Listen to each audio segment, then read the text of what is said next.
Estamos aqui no Papo Viramundo, desta vez em São Carlos, no ICMC, Instituto de, vou olhar direitinho aqui, de Ciências Matemáticas e de Computação. E nós estamos com a professora Maria Cristina, Ferreira de Oliveira. Depois são só essas duas notas que eu preciso para começar a nossa entrevista. Depois tem mais um item que eu marquei aqui, que nós vamos ao longo da entrevista chamá-lo. Vou colocá-lo em ordem. E nós estamos em São Carlos, como eu falei, então é mais comum os nossos Papos Viramundo serem lá no campus Butantã ou na cidade de São Paulo, né? Mas a gente já fez alguns em Ribeirão Preto, já fizemos um em São Carlos, mas já entrevistamos duas pessoas em São Carlos, embora com uma única vinda aqui. E aí eu vim especialmente nesse mês de janeiro, de 25, para entrevistar e conhecer um pouco mais a Maria Cristina. E eu tenho várias perguntas porque a gente tem uma proximidade por um certo aspecto, que nós temos doutorado na Inglaterra. Então tem muitas coisas de expressões como um tea time ou um chá com leite que só ela e eu sabemos que existe por aqui. Então nós estamos no Jardim Secreto, aprendi que o nome é o Jardim Secreto do ICMC, né? Do ICMC. E aí eu começo, Maria Cristina, de uma maneira já bem tradicional, que é pedindo para te falar um pouquinho da tua juventude e da tua opção por, se é que é, graduação em Ciências da Computação.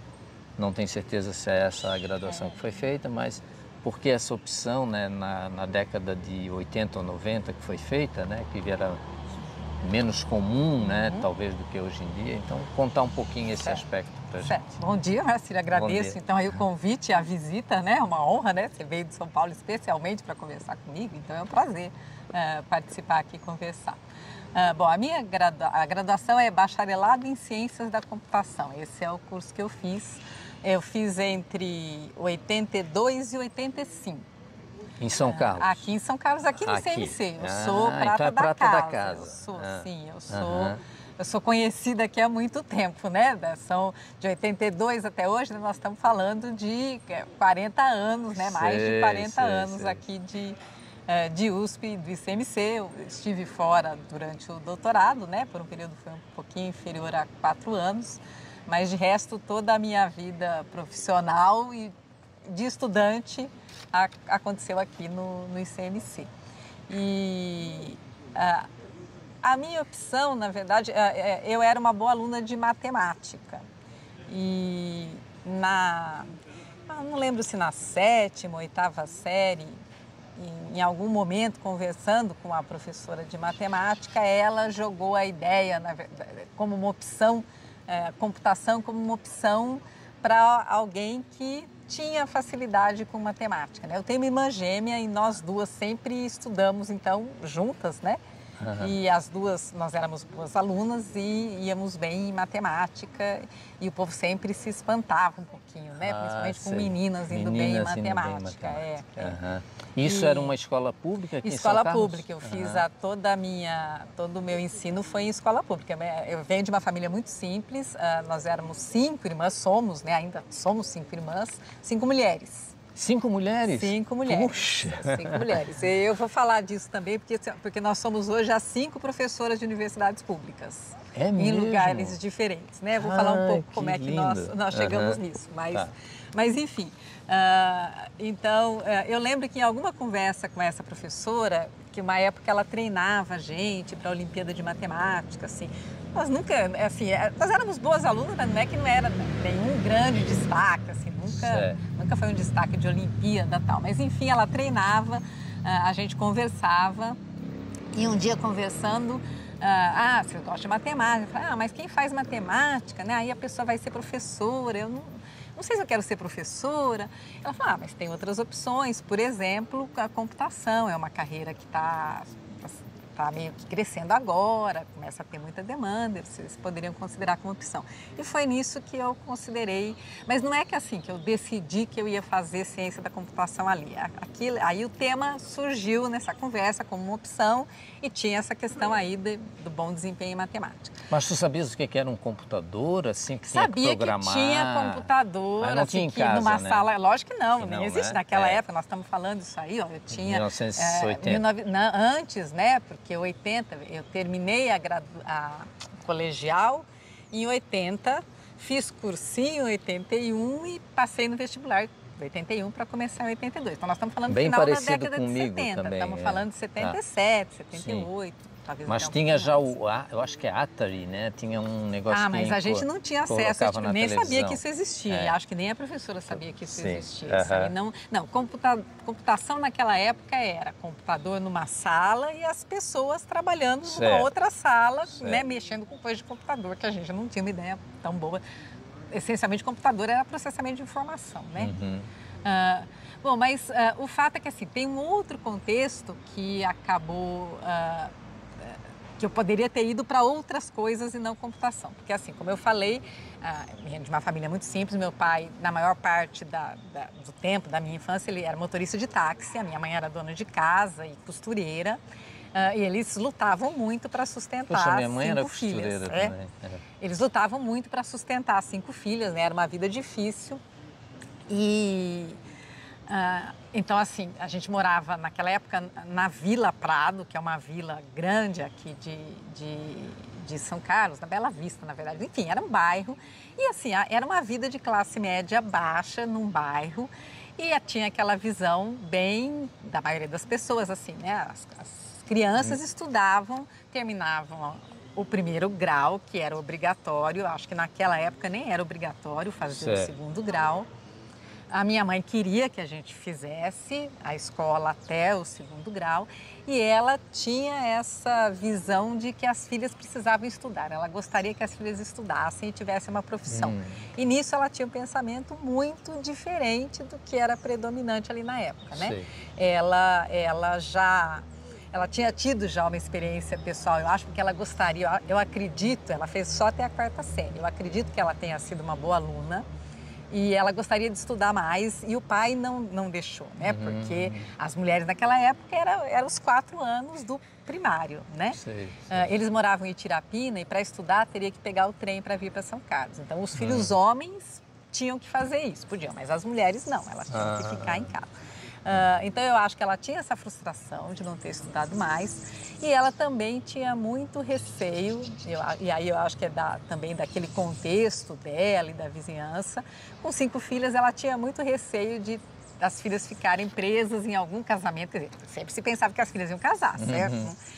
Mas de ficarem presas num casamento sem opção porque não tinha profissão. E então ela dizia que mulher tinha que ter profissão, tinha que ter carreira e isso era muito atípico, né, para aquela época. Meu pai não discordava e eles lá, então, eles falavam para a gente é o seguinte, se vocês quiserem estudar, fazer faculdade, vocês podem fazer faculdade, tem que ser aqui em São Carlos, porque a gente não consegue sustentar filhas fora, né? Não tinha orçamento doméstico para isso, para morar fora. Mas aqui em São Carlos tinha 2 universidades, a Universidade Federal e o campus da USP. Então tinha muitas opções de curso para se fazer aqui. Então a conversa era, quer estudar, pode estudar, tudo bem. Então ao contrário da vizinhança, da maioria dos conhecidos que esperava que os filhos fossem trabalhar o mais cedo possível e ajudar em casa, eles diziam que não, tudo bem não ajudar em casa, a gente continua sustentando a casa desde que a gente não tenha despesa extra com estudo. Então as nossas opções para estudar eram as opções que tinha aqui. Então tinha na USP, era essencialmente engenharia, física, química, matemática, eram esses os cursos que tinham. Então tinha várias engenharias, física, química e matemática. Na UFSCar tinha várias engenharias e outras opções e tal, mas porque a gente tinha essa facilidade com matemática e tal, a gente foi mais para a área de exatas. Então...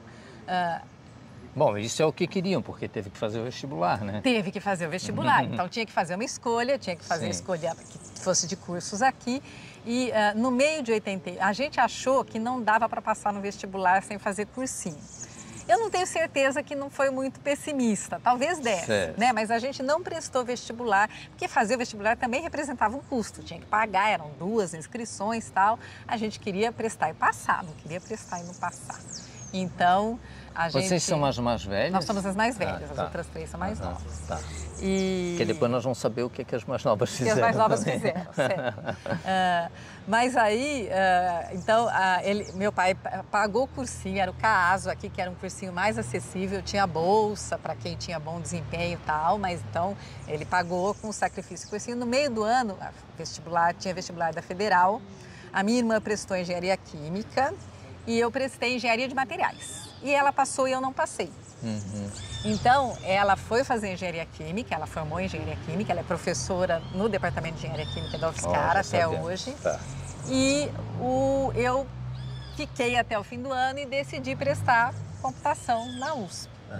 E aí eu passei. Que alegria, né? Então, para tua irmã também, ela deve ter, puxa, ainda bem que nós estamos juntos. Sim, e para os meus pais também, acho que foi um alívio, foi uma alegria para mim também. Foi muita. Sim, para mim o dia do vestibular foi uma coisa porque era uma vitória, uma conquista e uma coisa assim que tinha sido muito esperada, né? E para minha mãe também, porque assim ela sonhava em ver as filhas formadas. Que legal. E, puxa, agora eu me perdi. E as outras irmãs, para a gente completar a área da as outras infância, irmãs, as 3 fizeram química aqui no Instituto de Química da USP, as 3 mais novas. Tem uma diferença de 10, 11 anos entre nós e a mais nova. Né? Então tem nós duas, aí a próxima fez química, quando a gente já estava terminando, mas ainda não tinha terminado quando ela entrou. Hoje ela é professora lá na COP, na UFRJ. Aí a seguinte fez química também, é professora na UFSCar no campus lá de Sorocaba. E a mais nova que fez química é professora na UFABC. Poxa. Todas têm doutorado nas respectivas Sorocaba, áreas, todas Rio, Sorocaba, São Paulo, e 2 aqui em São Carlos. Sei. Que legal. Então todas professoras. E eu falo que eu acho graça, né? Porque eu lembro daquela conversa com a minha professora dizendo que eu não queria ser professora e hoje assim, essencialmente uma carreira na USP é essencialmente uma carreira de professor, né? Eu me considero professora. O que você faz? Eu sou professora, mas eu acho que vem, de certa forma, antes de você falar, sou pesquisador, né? Muitas das coisas que a gente faz é ensinar, né? Está relacionado com ensinar, supervisionar e tal. Então, eu acho graça, porque tudo isso para fugir da carreira de professor. Bom, primeiro é que eu sempre comento aqui que a gente não sabe onde vai parar esse vídeo, né? Essa entrevista. E às vezes vai parar em pessoas que têm dúvidas de carreira, o que fazer, quando fazer, como entrar, né? E eu sempre digo que tem que deixar um pouco fluir um pouco essas dúvidas e às vezes se jogar numa opção que aparece, né? Eu acho que uma preocupação que as pessoas têm que ter, na verdade, é de ter uma boa formação. Uma boa formação em alguma coisa que você não ache, sei lá, né, terrivelmente chato, né? Alguma coisa que você aprecie. Mas assim, eu poderia ter feito outras coisas. Não é que eu não, né? Eu acho que eu poderia ter feito outras coisas e me dado bem outras coisas. Não necessariamente na área de exatas, talvez, né? Mas isso, você vai tendo uma sequência de conjunturas que vai te levando para um caminho e quando você vai ver se está nele, né? E teve uma fase assim de deslumbramento com a USP ou com o curso de Ciência da Computação ou com o ICMC? Foi assim um negócio... Não sei se deslumbramento, normal, acho que foi normal. Acho assim, eu acho que tinha muitas coisas boas e muitas coisas que eu gostava, tinha coisas que não gostava tanto também, né? Acho que eu sempre fui muito, eu acho, também excessivamente preocupada, muito preocupada em ir bem, em me sair bem, típico em estudar, de boa aluna, né? Típico de boa aluna, né? Aquilo que o pessoal chamava de CDF, né? Muito estudiosa, muito... Então, eu acho assim, eu tive um bom desempenho, mas principalmente porque me dedicava muito, não é talento inerente, eu acho, tinha facilidade, não acho que eu tinha facilidade. E como foi a transição para pós-graduação? Assim, não tentou, na época, trabalhar na IBM ou em algum... Não tentei. Já se apaixonou? Não tentei. Eu cheguei a fazer um estágio no centro de distribuição da Nestlé que tinha em São Carlos, porque a gente tinha que fazer um estágio obrigatório e eu fiz estágio lá. mas eu acho que eles não tinham intenção de me contratar e também é um tipo de trabalho que eu não achava particularmente interessante, não. Mas já se falava, quer dizer, eu já tinha interesse em fazer a pós-graduação, eu cheguei a me inscrever no mestrado, comecei o mestrado, cheguei a cursar disciplinas, aí eu acabei interrompendo o mestrado porque eu casei e o marido ia para o exterior fazer doutorado e aí eu interrompi o mestrado para ir com ele. Então esse casamento deve ter surgido no campus de São Carlos. Surgiu no campus de São Carlos. Surgiu, na verdade, o namoro começou no último ano da graduação, em 85. Ele já era professor, já tinha mestrado e estava começando o doutorado, mas estava já fazendo arranjos para fazer o doutorado no exterior. Isso era uma coisa que tinha, assim... Naquela época tinha um incentivo grande para os professores fazerem o doutorado no exterior. Tinha muito menos opções de programas de doutorado aqui. Então ele já tinha um arranjo com a instituição dele, que é o IFSC, para ir para o exterior fazer o doutorado. Então começou esse namoro e tal. Podia ir, podia não ir. O fato é que o namoro começou, eu acho que em agosto de 85, meados de 85. E ele foi para o exterior em setembro de 86. Nesse meio tempo, eu tinha terminado a graduação, começado o mestrado e sido contratada aqui.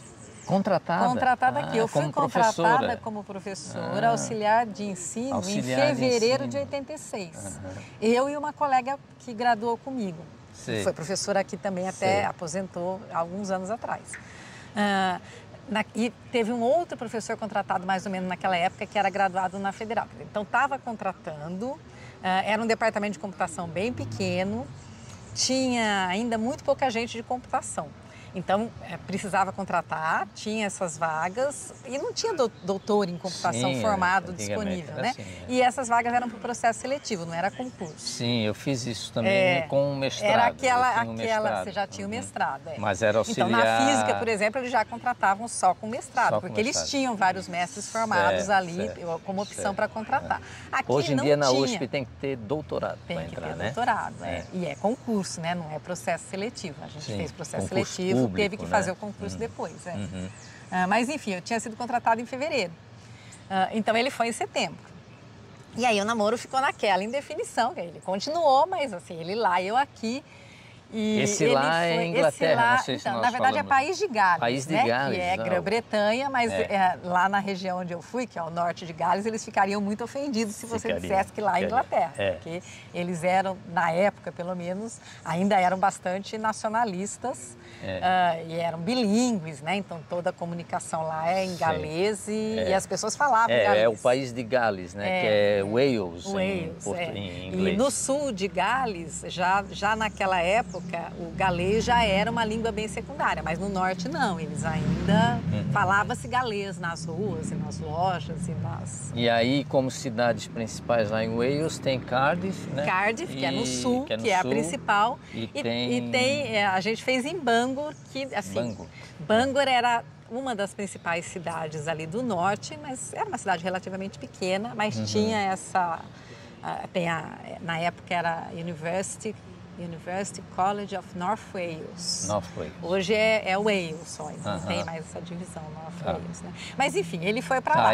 Era um lugar que era interessante para ele, assim, não tinha, ele foi para uma escola de engenharia, não tinha computação, mas tinha muita gente, muitos professores que tinham interesse em ter pessoas com formação em computação, né? Porque, obviamente, computação já era uma ferramenta para... Enfim, ele começou a olhar lá a possibilidade de eu fazer... cavar um espaço de fazer doutorado lá, né? Porque, assim, esse era o único jeito de viabilizar a continuidade da relação, né? Porque senão eram 4 anos ele lá, 4 anos eu cá, não ia... E depois também, tendo eu sido contratada, eu ia passar pelo mesmo tipo de situação. Quer dizer, também tinha essa coisa, vai fazer doutorado fora? Nos interessa que você vai fazer doutorado fora.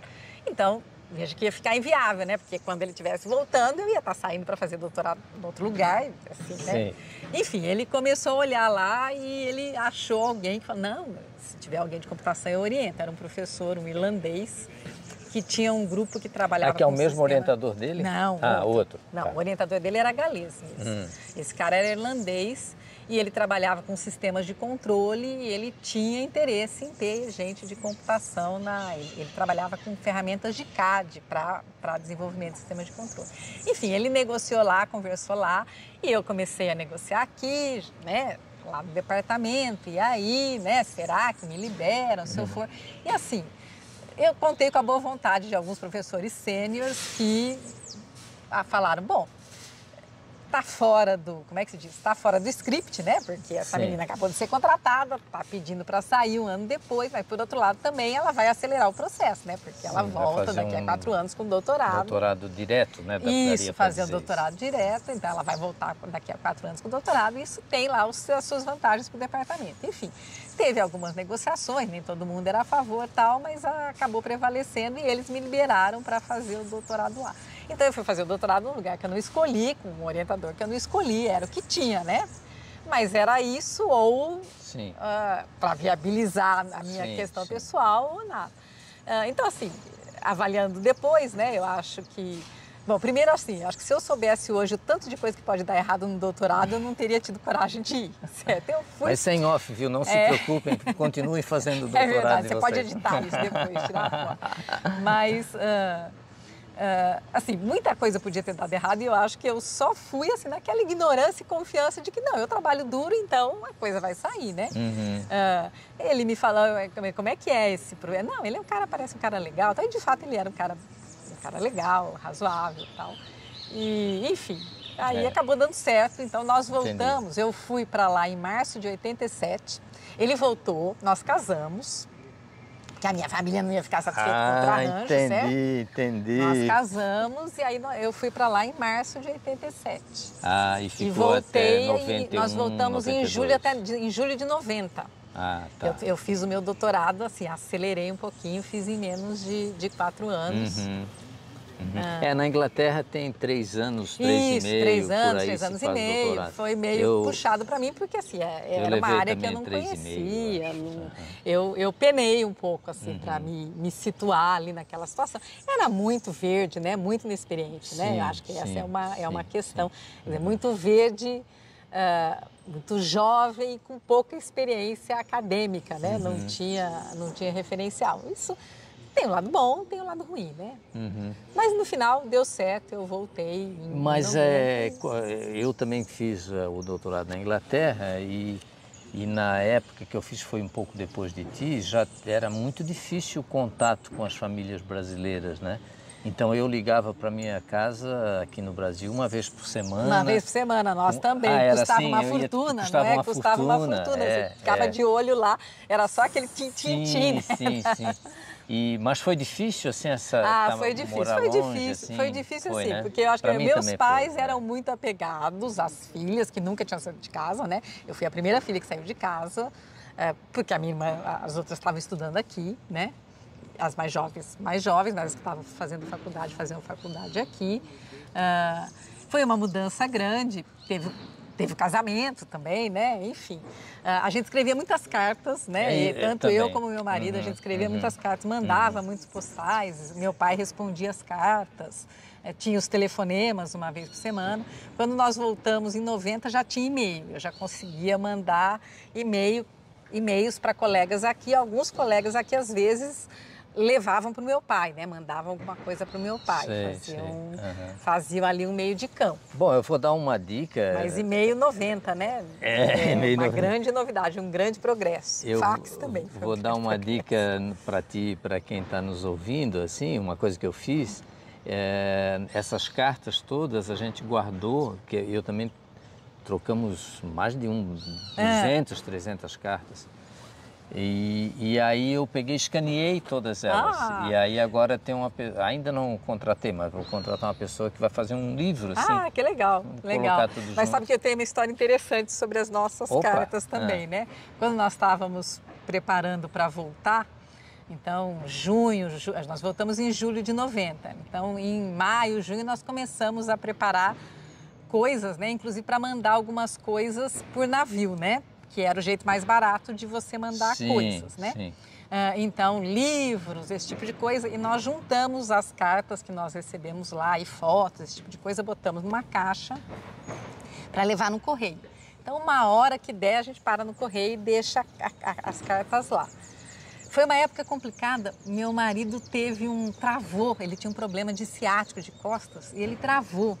E ele ficou mal mesmo, assim, de ficar de cama por semanas, e ele não conseguia resolver aquilo, os médicos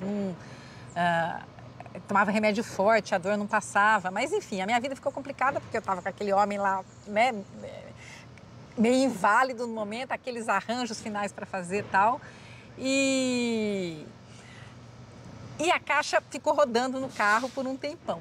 Nós morávamos num hall de estudantes, tinha aquelas casas de estudantes, que é o esquema das universidades estrangeiras, então tem os quartos, e nessa universidade eles tinham alguns apartamentos para estudantes estrangeiros, que em geral vinham com família. Então tinha muitos árabes lá, muita gente do Iraque principalmente, alguns do Irã, eles vinham com família. E esses alunos, eles podiam pleitear esses apartamentos, esses flats que ficavam dentro dos halls e que não eram para os estudantes deles, que eram jovens e que tinham um quarto, né, com aquela cozinha compartilhada. E esses apartamentos eram apartamentinhos mesmo, um quarto, 2 quartos, uma cozinha e tal.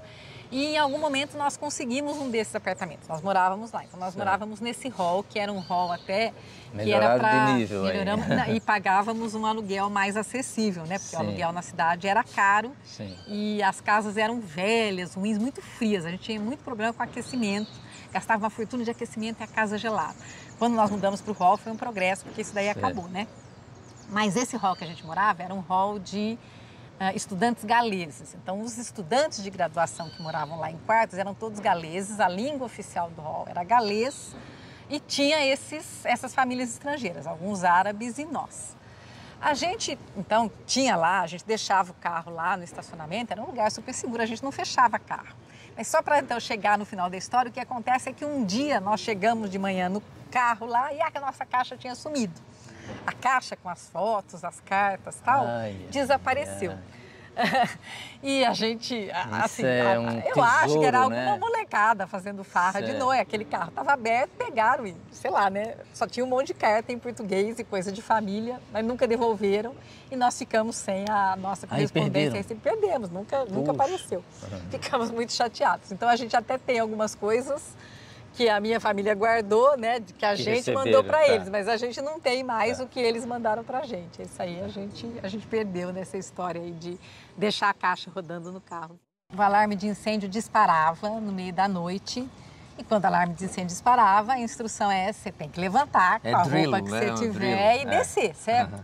Mas disparava no meio da noite, ninguém sabia. E aí eles reuniam todo mundo num salãozão grande, os estudantes e o warden, né, o responsável, falava em galês, a gente não entendia nada. E essa meninada, a gente ouvia, ria, não sei o quê, até que uma hora a gente achava lá, conta pra gente o que está acontecendo, a gente não está entendendo nada. Eles descobriram, era na época do Saddam Hussein lá no Iraque, né? E algumas famílias, elas achavam que o detector de fumaça era uma câmera disfarçada, que eles estavam sendo observados. E aí eles tampavam aquilo com um plástico, achando que estavam inativando a câmera, né? Isso daí fazia com que o detector de fumaça disparasse, porque ele esquentava, acho, né? Sei lá o quê. Então levou muito tempo para o Warden descobrir isso. A gente passou várias, acho que uns 3 ou 4 episódios, e no meio da noite tinha que levantar todo mundo e ir lá e não era nada, nunca era nada. Né? Então essa era uma história lá da nossa época, lá do hall de estudantes lá galês. E a outra coisa que acontecia lá também, aquela região do Norte Gales, é uma região muito turística, fica perto da Snowdonia, né, das montanhas. Então é uma região que tem muito, na época tinha, não sei se ainda é assim, muito turista britânico principalmente e em geral pessoas aposentadas, né? Então tinha uma empresa acho que chamava Saga, de turismo para aposentados, né? Então, os estudantes iam embora nas férias, eles tinham que liberar o quarto e esses quartos eram alugados para esses turistas, né? Entendi. Então, na época do verão, das férias longas de verão, o nosso hall ficava cheio de velhinho britânico. Então, às vezes, esses episódios aí com o alarme, O hall estava cheio de turista, então descia aquele monte de velhinho, escada abaixo, né, não sei o quê. E a gente achava aquilo, né, um saco, né, terceira, quarta vez. Aí eu lembro uma vez, eu comentei qualquer coisa com a velhinha, ela... Não, eu acho que eu nem cheguei a comentar, mas descendo na escada, ela... Isn't this exciting? Assim, eles estavam achando aquilo muito divertido, eles estavam Mas isso é típico da personalidade do inglês, personalidade né? do O inglês, ele... Não, e depois eu fiquei pensando, né, mas esse pessoal passou pela Segunda Guerra, Sim, certo? Eles não, né? Alarme de incêndio, isso aí não é nada, né? Então... Eu vou aproveitar e fazer um recorte do meu doutorado, que tinha uma parte experimental, e aí eu conversava com o meu orientador, que era difícil, que não sei o quê, e com os técnicos, e eles, os ingleses, sempre tinham esse negócio, let's have a go. E aí o que é have a go, né? Vamos tentar, né? Então eles sempre querem tentar, eles nunca diziam assim, não vai dar certo. Isso não vai dar certo. Eles diziam, let's have a go, tenta aí, não sei o quê. Então era muito positivo o ambiente, no meu caso, né? E morando no norte de Wales, visitou Liverpool? Não. Visitei Liverpool uma vez, sim. Que legal. E Escócia? Nunca fui para a Escócia, que eu lamento, gostaria de ter ido para a Escócia. Fomos para Dublin uma vez. E íamos mais para Inglaterra. A gente tinha amigos, colegas em Londres, então a gente ia até bastante para Londres, né? Manchester, tinha um colega daqui que fazia doutorado em Manchester, a gente ia bastante para Manchester também. Nas férias de verão a gente queria, em geral, tentar viajar para a Europa, para a França, né? Naquelas... Porque era uma oportunidade ali para aproveitar, né? Mas gostaria de ter ido para a Escócia. Gostaria de ter viajado mais na Inglaterra. Eu acho a Inglaterra, na verdade, a Grã-Bretanha é um país muito bonito, né? Muito bonito. É muito bonito. Muito Mas verde, assim, né? Bangor também assim, ficava muito mal... Não é exatamente mal localizado, mas o transporte do norte de Gales para outros locais do país não era simples, né? As estradas não vão naquela... Você tinha que fazer muitas conexões para pegar as estradas.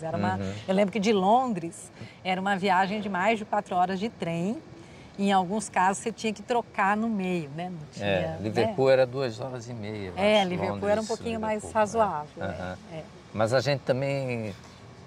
Não sei o caso de vocês, eu também fui casado, né, com minha mulher, ela também fazendo doutorado, bem parecido até, mas a gente tinha muito essa preocupação de terminar o doutorado. Sim, de terminar o doutorado. É um peso constante esse doutorado.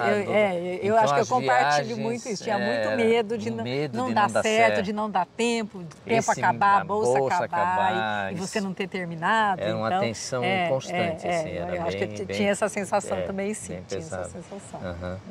E outra coisa que eu encontrei lá no começo, numa certa época do doutorado, um brasileiro, nordestino, Bosco, eu posso até falar porque é público isso, ele era uma gente boníssima, trabalha na UFRN, Rio Grande do Norte, e o sonho dele, quando chegou lá, depois de 2 meses, era, quando terminasse o doutorado, era estar fumando um cachimbo ao lado de uma lareira com um cachorro e falando inglês sem sotaque nenhum. Era o sonho, praticamente impossível esse sonho, não pelo cachimbo, nem pela lareira, nem pelo cachorro, mas pelo sotaque. Pelo sotaque. Tu teve muita dificuldade com a língua inglesa? Eu tive muita dificuldade. Assim, para falar e entender, né? Sim, eu até que me virava, ler um texto escrito e escrever alguma coisa, se bem que eu lembro que a primeira vez que eu escrevi alguma coisa, eu tinha que escrever contents, e eu escrevi contempts. E eu vi o meu orientador lendo meu texto e rindo, né? O que foi? Ele falou, não, que você fez um contempts aqui. Eu falei, eu olhei no dicionário e tirei. Ele falou, tem, mas aqui é outra coisa. Mas assim, eu falo que no começo eu estava tão perdida, que eu não conseguia reconhecer se estavam falando comigo em galês ou em inglês, o que dá uma ideia de quão perdida eu estava, porque assim, as línguas são completamente diferentes, a música, o som. Mas assim, eu estudei muito inglês antes de ir, achava que tinha até um bom domínio, mas primeiro o pessoal de Gales já fala com um sotaque, né? Sim. Aquele do norte Liverpool já fala é com acento. Liverpool também, né?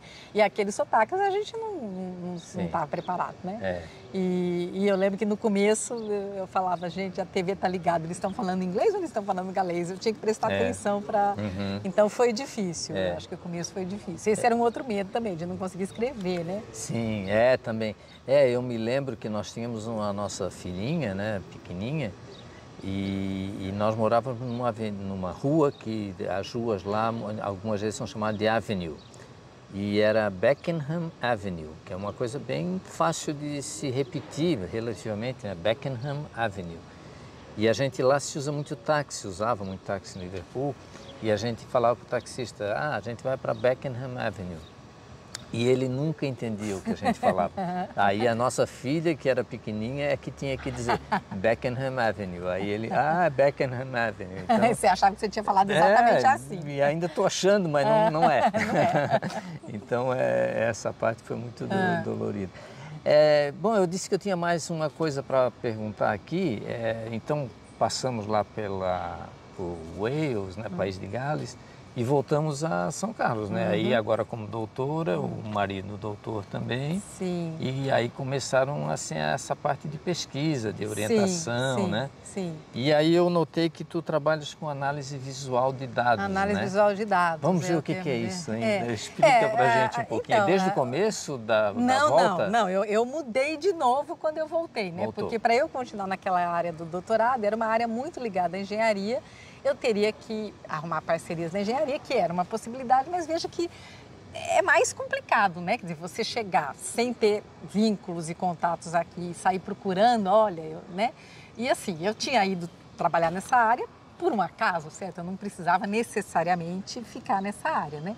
E eu tinha essa colega que foi contratada comigo, ela tinha acabado de terminar o mestrado na Unicamp, fazendo coisas de computação gráfica, modelagem de superfície era uma coisa que era bem inicial aqui, pelo menos no Brasil. Que é o CAD, né? Os programas de CAD, isso. Né? E aí ela falou, olha, a gente podia começar alguma linha, alguma pesquisa nessa área aqui. Para você, sim, não é melhor, já que você, ao invés de você ir atrás de continuar nisso, mudar de novo? Mudar de novo e assim a gente pode tentar começar um grupo juntos. E foi isso que nós fizemos mesmo. Quer dizer, eu comecei a estudar essas coisas, ela me ajudou no começo, me dando material. E, o nome dela? É Rosane Minguim. Rosane Minguim. Ela está aposentada hoje, ela está em Cork, na Irlanda, como professora lá. Está aposentada aqui. E, enfim, eu comecei a trabalhar com isso. Ela foi fazer o doutorado, ela fez na Inglaterra também, ela fez em... já não me lembro o nome da cidade, mas na Inglaterra mesmo. Então, enquanto ela estava fazendo doutorado, eu comecei a orientar um mestrado nessa área. Eu vou começar a orientar um mestrado, começo a estudar e tal. Então, com ela, com esses primeiros alunos de mestrado, que eu tive bons alunos, os meus primeiros alunos foram, assim, acho que me ajudaram muito nesse processo de estudar esse assunto novo, de começar e tal. E assim nós começamos em gráficos, né? Então era CAD, envolvia computação gráfica, gráfico, mas com uma aplicação, né? Não era gráfico no sentido de gerar cenas gráficas, não era jogos, né? E aí, quando ela voltou, ela já estava falando em usar gráficos como ferramenta para você representar dados, visualização de dados. Essa é uma área que começou lá no final da década de 80. Então, isso aqui nós estamos falando 92, 93, 94. E aí nós fomos migrando para essa área que é visualização de dados, que é você criar representações gráficas, mas as representações gráficas elas são de dados. Gráfico XY, não? Não, eu estou falando de gráficos tridimensionais. Por exemplo, um gráfico representando o escoamento de um fluido, ou um modelo tridimensional de um dente. Então, veja que isso daí é um gráfico gerado a partir de dados se você reconstruir. Então, nós estamos falando de reconstruir modelos gráficos a partir de uma informação que você obteve. Certo. Por do mundo real, talvez. ou de uma simulação. Ou por um scanner, ou por uma simulação. No caso, a gente teve um projeto com o pessoal da Odonto lá de Araraquara, a gente reconstruía modelos de dentes, eram dentes de rato. E como é que reconstruía? Elas pegavam o dentinho de rato lá, fatiava no micrótomo, põe na lâmina cada fatia, fotografa no microscópio, você tem uma imagem que tem os tecidos, porque eles se interessavam pelos tecidos e tal. A gente segmentava da imagem os contornos dos elementos, né? Então, usava processamento de imagem, segmentação de imagem, e a partir desses contornos segmentados, reconstruía o modelo tridimensional. E aí, o ICMC também estava contratando nessa época, meados de 90, então alguns colegas foram contratados que vieram da PUC do Rio e eles trabalhavam nessa área de modelos gráficos e construção. Foi assim que a gente começou o grupo de visualização. Então era a visualização de dados, essencialmente modelos 3D de algum tipo de reconstrução, né? Uhum. Tridimensionais. Eu tenho uma bola de cristal e até sei o que aconteceu. Aí a professora Maria Cristina começou a mandar projetos para a FAPESP, para o CNPq, obter dinheiro, comprar computador e pagar bolsas de estudo. Mais ou menos isso mesmo. Mais ou menos isso mesmo. Apanhando bastante, né? Levando muito invertida. Levando muito não. Isso. Mas é isso mesmo. E aí o grupo foi se consolidando, tendo mais gente. Depois eu fui para o exterior de novo, fui para Lowell, Massachusetts, fiquei 1 ano, eu e meu marido já com os nossos 2 filhos, 3, né? Que ele tem mais um, então fomos em 5. E nessa fase em Lowell, em Massachusetts, aí eu dei uma nova guinadinha, porque aí estava se falando muito de um outro tipo de visualização de dados, que eles chamam de visualização de informação. Esse tipo de modelo de reconstrução, de visualização de dados que eu mencionei, o pessoal chamava de visualização científica, porque você reconstruía essencialmente, lembra? Lembro.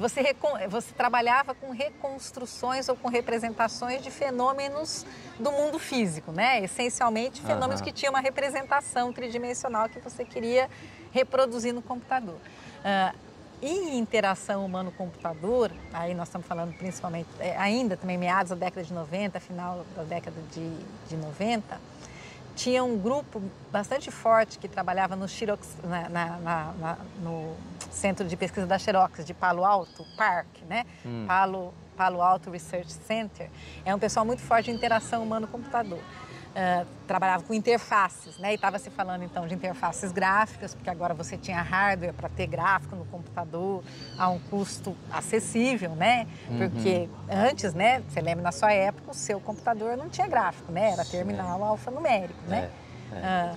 Então, esse pessoal começou a fazer interfaces gráficas que envolviam você representar dados, mas eram o que eles chamavam de dados abstratos, né? Então, sei lá, uma planilha, uma planilha de informações, coisas que você não fala assim, isso aqui eu posso representar graficamente assim. Você não está falando de um cérebro, de um dente, de um coração, você está falando de um negócio que você tem que inventar uma representação gráfica para aquilo. Mas eles começaram a trabalhar muito com isso e isso chamava-se visualização de informação. Então, quando eu estive em Lowell, eu estudei um pouco essa área e o meu supervisor lá, e é nisso que nós entramos, nisso que a gente chama hoje de Visual Analytics, né? Porque hoje você fala de representação visual de dados, porque essencialmente você interage com muitos dados e você precisa de algum tipo de interface para lidar com isso, e essas interfaces são interfaces gráficas, né? Você tem que gerar representações gráficas. Pode dar um exemplo para a gente? Olha, por exemplo, quando você tem um grafo, uma rede, você gera um modelo, né? Que você tem lá os nós e as arestas, e você tem um desenho daquilo.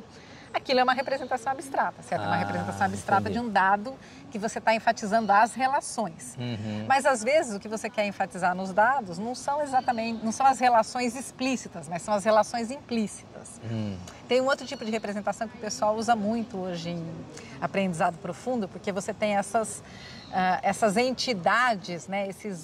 Aprendizagem de máquina. Deep learning aí, né? Deep learning. Aí, quer dizer, trabalha-se com dados que eles chamam de dados de alta dimensionalidade. Você pode pensar como vetores que estão definidos num espaço que tem dimensão 100, 200, 100 mil, né?